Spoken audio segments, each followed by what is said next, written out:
नमस्कार, IBC 24 देख रहे हैं आप और मैं हूं आपके साथ अविनाश कर और यह है एमपी का खास बुलेटिन। मध्य प्रदेश में आज क्या हुआ, तो क्या हुआ 6 तस्वीरों के जरिए आपको बताते हैं कि एमपी की इस वक्त की 6 बड़ी तस्वीरें कौन सी है। ये वो बगावत की खबर है जिसके ऐलान की शुरुआत तब हुई जब देर रात कांग्रेस ने 88 उम्मीदवारों की सूची जारी कर दी और 230 में से 229 उम्मीदवार कांग्रेस ने तय कर दिए। टिकटों का ऐलान हो गया, प्रत्याशी तय हो गए, लेकिन जो दावेदार थे वो अब नाराज हो गए हैं। उन्होंने विद्रोह का बिगुल फूंक दिया है।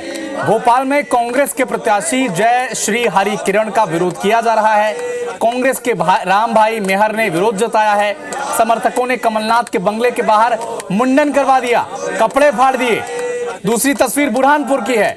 अल्पसंख्यकों को टिकट देने की मांग की जा रही है। वहां से ठाकुर सुरेंद्र सिंह शेरा को प्रत्याशी बनाए जाने का विरोध किया गया। ये वो नाम है जो जब से कमलनाथ की सरकार गिरी थी तब से एक ये वो नाम है जिसे लेकर लगातार सुर्खियों में ये नाम रहा है। इसके अलावा तीसरी तस्वीर महू की है। रामकिशोर शुक्ला को टिकट दिया गया है जिनका विरोध किया जा रहा है। इधर अंतर सिंह दरबार के घर हजारों समर्थक पहुंच गए हैं। नर्मदापुरम की बात करें तो पूर्व विधायक ओम प्रकाश रघुवंशी ने अपने बागी तेवर दिखाए हैं। ओम प्रकाश के जो समर्थक हैं, कार्यकर्ताओं ने कांग्रेस के विरोध में नारेबाजी की है। वो कह रहे हैं कि कांग्रेस के शीर्ष नेतृत्व ने बेहद ही गलत फैसला लिया है। जबकि ओम प्रकाश रघुवंशी की जगह बलराम पटेल को टिकट दिया गया है। बात करें महाकौशल की, जबलपुर की पनागर विधानसभा में जब कांग्रेस ने पूर्व जिला पंचायत अध्यक्ष राजेश पटेल को प्रत्याशी बनाया तो पनागर से जो दावेदारी कर रहे थे कांग्रेस के प्रदेश महामंत्री विनोद श्रीवास्तव इस बात से खफा हो गए। वो कह रहे हैं कि शाजापुर जिले के सुजालपुर विधानसभा में भी कांग्रेस प्रत्याशी की घोषणा होते ही आंतरिक कलह सामने आ गई। यहां रामवीर सिंह सिकरवार को प्रत्याशी बनाया कांग्रेस ने और इसको लेकर भी जमकर विरोध हो रहा है। तो ये 6 तस्वीरें भोपाल, बुरहानपुर, महू, नर्मदापुरम, जबलपुर, शाजापुर, यानी भोपाल मध्य, महाकौशल, विंध्य, ये 6 तस्वीर ये बता रही है कि जिस बात का डर था कांग्रेस को कि वो प्रत्याशी भी लेट इसीलिए डिक्लेयर कर रही थी कि बगावत ना हो, लेकिन जिसका डर था वही हुआ। इन 6 तस्वीरों के जरिए आप समझिए कि 229 प्रत्याशी तय करने के बाद कांग्रेस में क्या स्थिति बन रही है और ये तय भी करना होगा कि कांग्रेस इस डैमेज कंट्रोल को कैसे संभालेगी। इधर एमपी में बीजेपी ने कई सीटों पर उम्मीदवारों की घोषणा नहीं की है। ऐसे में दावेदारों की नींद उड़ी हुई है। आज इंदौर के बीजेपी ऑफिस पहुंचे चुनाव प्रभारी भूपेंद्र यादव से विधानसभा 5 के नाराज कार्यकर्ताओं ने मुलाकात करने की कोशिश की, लेकिन भूपेंद्र यादव ने किसी से बात नहीं की है। बीजेपी कार्यालय पर रंजना बघेल भी दिखाई दी जो केंद्रीय नेताओं से बात करने की कोशिश कर रही थी। जब वो बाहर निकली तो रंजना बघेल ने कहा कि मैं पार्टी की कार्यकर्ता हूं, निश्चित रूप से पार्टी मुझे मौका देगी। वहीं टिकट नहीं मिलने के सवाल पर रंजना बघेल ने कहा कि टिकट नहीं मिला तो मैं इस पर विचार करूंगी। इधर कांग्रेस ने इस मामले पर तंज कसा है। कह रहे हैं कि बीजेपी में नाराज कार्यकर्ताओं की लंबी लिस्ट है। उन लोगों को कांग्रेस के कार्यकर्ता जो ये कह रहे हैं, IBC 24 की आप बुलेटिन देखना चाहिए जिसमें हम 6 तस्वीरें दिखा रहे थे कांग्रेस का, जहां पर वो 6 विरोध की तस्वीरें टिकट मिलने के बाद बगावत का बिगुल कांग्रेस में भी फूट रहा है और जो सीटें तय नहीं कर पाई है बीजेपी जहां पर फेस अपने, वहां पर भी इस तरह के सवाल अब बीजेपी के कार्यकर्ता उठा रहे हैं कि जल्दी से जल्दी टिकट के फैसले लिए जाए। मैं आदिवासी नेता हूँ और मैं 24 घंटे में 16-17 घंटे पार्टी का काम करती हूँ। निश्चित रूप से भारतीय जनता पार्टी मुझे सम्मान देगी, नहीं देगा तो मैं विचार करूँगी कुछ। भारतीय जनता पार्टी में अंतर्कलह ज़्यादा है, वहाँ पर लड़ाई आपस में ज़्यादा है। एक दूसरे को निपटाने का काम जो है वो भारतीय जनता पार्टी में चलेगा, कांग्रेस में नहीं होगा।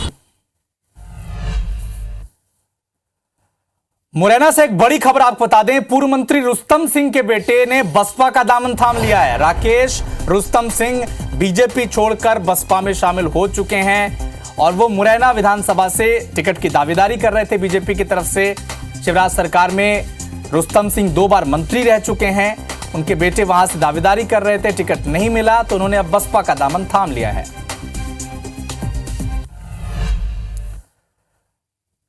पूर्व मुख्यमंत्री कमलनाथ ने छिंदवाड़ा में आयोजित औषधि विक्रेता संघ के कार्यक्रम में एक बड़ा बयान दिया। कहा कि कोविड में शिवराज सिंह चौहान ने फोन किया, कहा कि मुझे ऑक्सीजन के लिए कुछ करवा दीजिए। कमलनाथ ने कहा कि मुख्यमंत्री तो आप हैं, क्या करना चाहिए बोलिए। शिवराज ने आगे कहा कि ऑक्सीजन तो है मगर उसके लिए टैंकर नहीं है। मुख्यमंत्री से बात करने के बाद कमलनाथ ने कहा कि उन्होंने टैंकर बनाने वालों से बात की, पूरे टैंकर एमपी को उपलब्ध कराने को कहा। आपको याद है कोविड हुआ था, एक जिला था पूरे देश में जहाँ 1 घंटे में हमें ऑक्सीजन की कमी नहीं हुई। मुझे शिवराज सिंह जी ने फोन किया, मैं तो पब्लिकली कहता हूँ, दीदी हमें ऑक्सीजन के लिए आप कुछ करवा दीजिए। मुख्यमंत्री आप, मैंने क्या चाहिए आपको? कहते हैं हमें ऑक्सीजन देने वाले जो है तो उनके पास टैंकर नहीं है। मैंने टैंकर जो बना दिया उनसे बात करी और कहा कि आप सब डाइवर्ट कर दीजिए पॉजिटिव। तो एमपी में कांग्रेस ने आमला विधानसभा एक सीट है जिसे छोड़कर बाकी सभी सीटों पर अपने प्रत्याशियों का ऐलान कर दिया है। लेकिन टिकट के ऐलान के साथ ही कांग्रेस के अंदर ही विरोध के सुर उठने लगे हैं। इसी बीच कांग्रेस के सीनियर लीडर और नेता प्रतिपक्ष डॉक्टर गोविंद सिंह ने कांग्रेस के सर्वे पर ही सवाल उठा दिए। जब उन्होंने IBC 24 से खास बातचीत की तो उन्होंने क्या कुछ कहा, जरा आपको भी सुनाते हैं।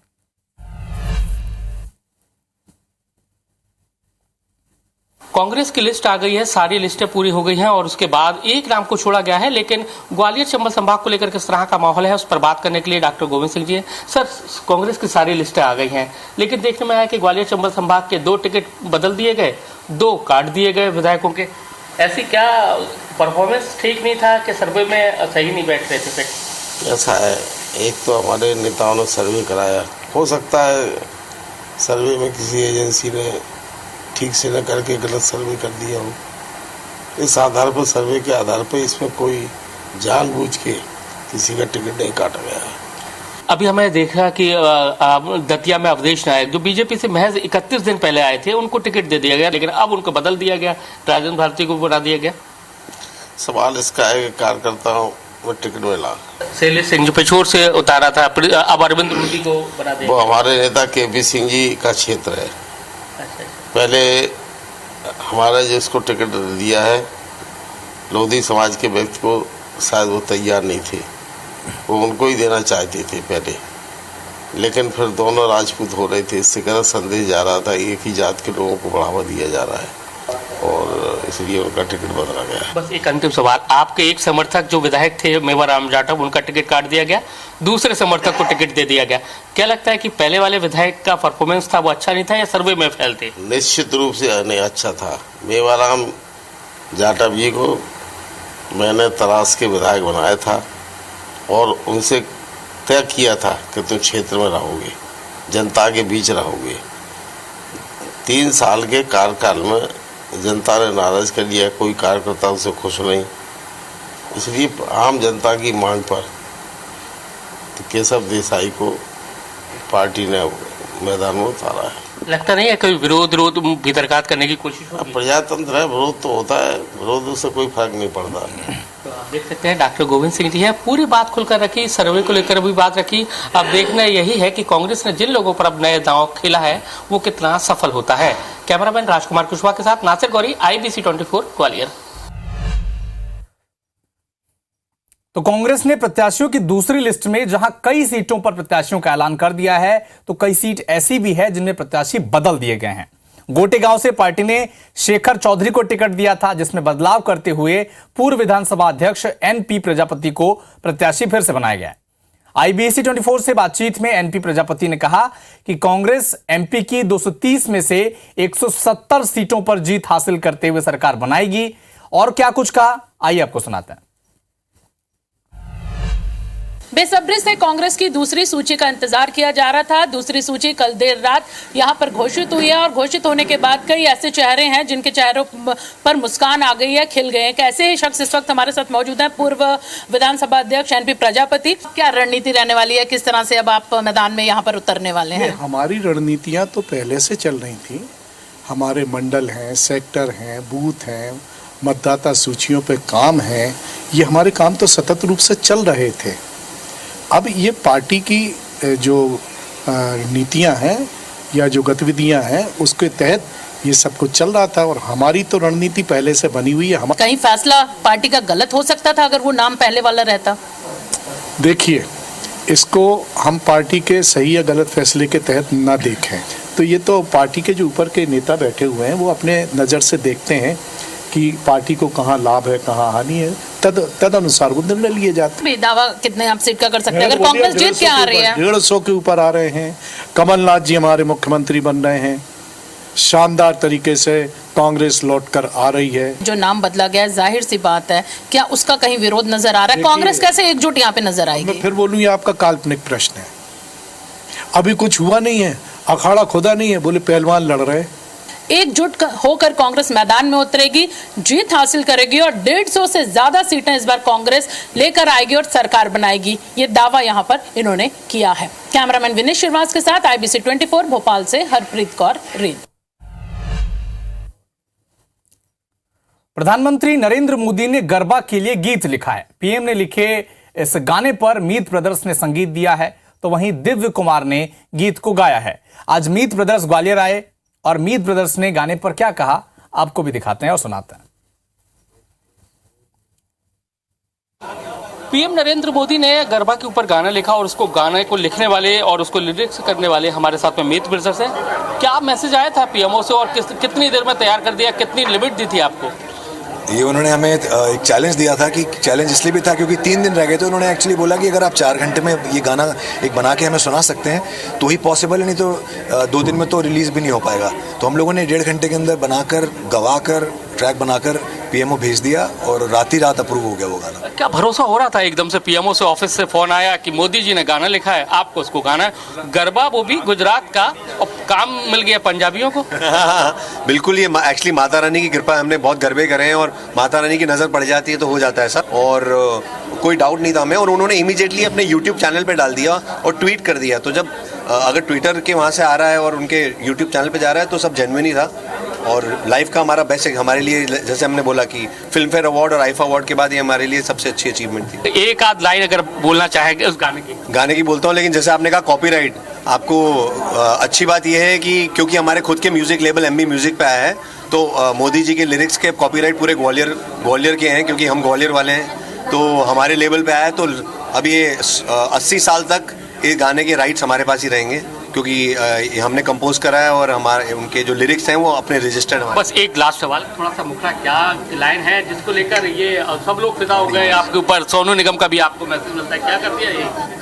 माड़ी आवे ते आवती कराए, लाल लाल चुंदड़ी नभ न लहराए, लाल लाल चुंदड़ी नभ न लहराए, आवे थी आवती कराए, लाल लाल चुंदड़ी नभ न लहराए, लाल लाल चुंदड़ी नभ न लहराए।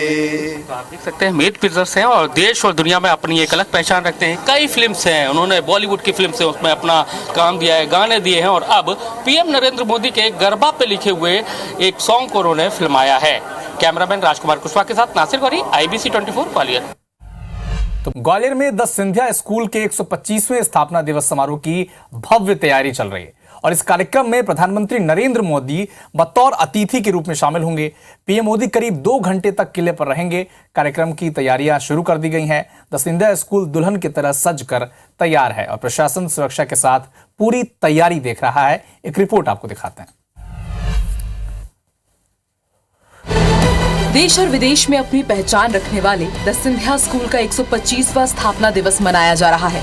ये पहली बार होगा जब देश के किसी ट्रस्टी स्कूल में प्रधानमंत्री नरेंद्र मोदी जा रहे हैं। प्रधानमंत्री नरेंद्र मोदी ज्योतिरादित्य सिंधिया के आग्रह पर ग्वालियर के सिंधिया स्कूल आ रहे हैं। समारोह में मुख्यमंत्री शिवराज सिंह चौहान और स्कूल के मुख्य ट्रस्टी उड्डयन मंत्री ज्योतिरादित्य सिंधिया मौजूद रहेंगे। इससे बड़ी गर्व की बात तो हो ही नहीं सकती कि एक सिटिंग पीएम किसी स्कूल में चीफ गेस्ट बनकर आए, इससे बड़ी बात तो हो ही नहीं सकती।